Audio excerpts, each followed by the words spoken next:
1489년 3월 18일 개성 화성리에서 무관인 서우범과 어머니 고한한 씨의 아들로 태어났다. 어머니 한 씨가 공자의 사당에 들어가는 태몽을 꾸어 낳은 아들, 그는 바로 서경덕이었다.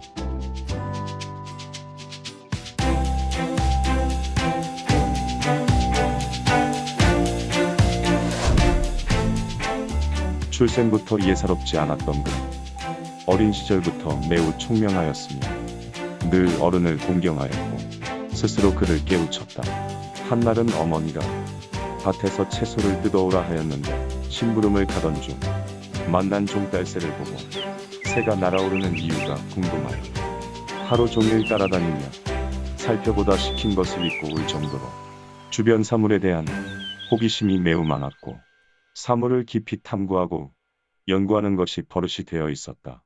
그리 넉넉하지 못한 집안이었던지라 14세쯤 되어서 처음 유학 경전을 보게 되었고 서경을 배우다 태음역의 일, 월 운행에 대한 궁금증에 의문이 생겨 보름 동안 그것을 연구한 끝에 서당 원장이 인정할 정도로 그 해법을 내었는데 스스로 학문을 익히고 탐구하는 능력이 남달랐다. 그는 거의 독학으로 책을 보았으며 18세쯤에는 대학을 읽고 경물치지의 그 뜻을 안 것 같다며 반복하여 기쁨에 눈물을 펑펑 흘렸다고 한다. 서경덕은 그 후로 만물에 대한 호기심을 바탕으로 자연과 책에서 그 이치를 깨닫고자 하였다. 예를 들면 사람이 태어남과 죽음, 해가 뜨고 지는 것, 부채를 붙이며 바람은 왜 부는가, 온천수가 뜨거운 이유 등의 의문을 가지며 잠시도 쉬지 않고 모든 이치를 알고자 하였다.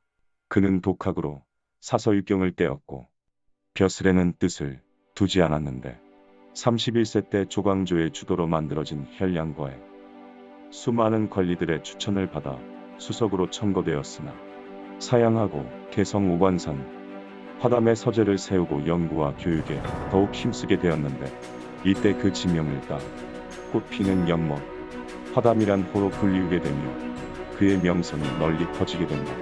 지나친 공부와 연구 등으로 건강이 악화된 그는 속리산 지리산 등지로 휴식차 떠나게 되는데 거기에서 남명, 조식 등 당대의 학자들 여러 선비들과 교류하며 철학적 영향을 주고받는다.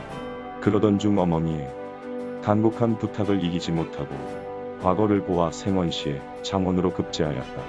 하지만 대과나 벼슬로 나아가지 않았고 다시 제야에서 학문에 정진한다.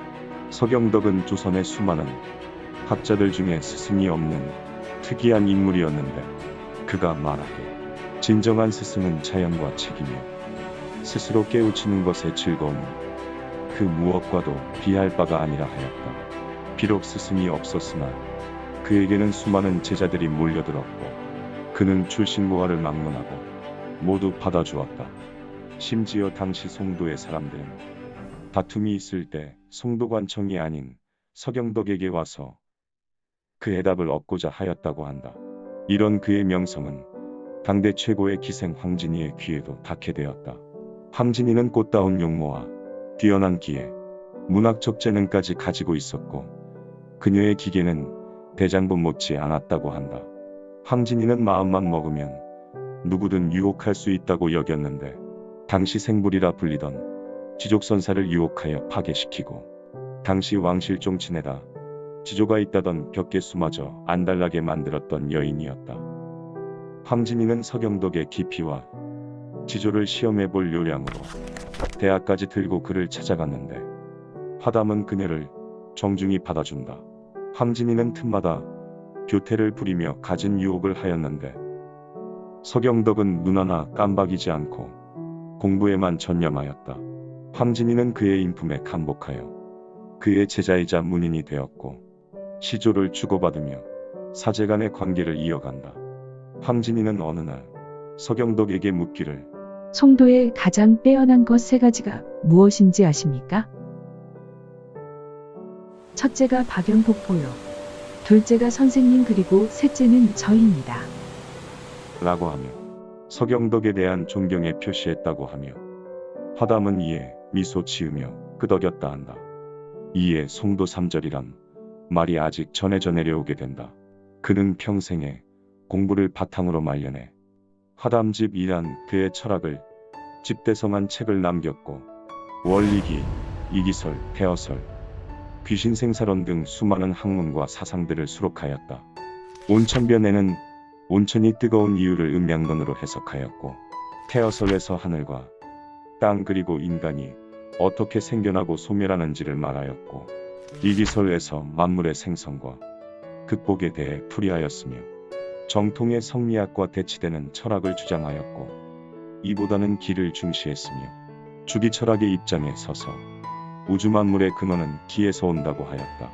1546년 개성에서 58세를 일기로 숨을 거둔 서경덕 함진이는 그를 추모하는 시를 한 수 남겼으며 그가 다녔던 모든 곳을 찾아다니며 깨달음을 얻고자 하였고 허엽, 박순, 민순, 박지와 서기, 한백겸, 이지암 등 수많은 제자들과 문인들이 그의 학문을 이어갔다.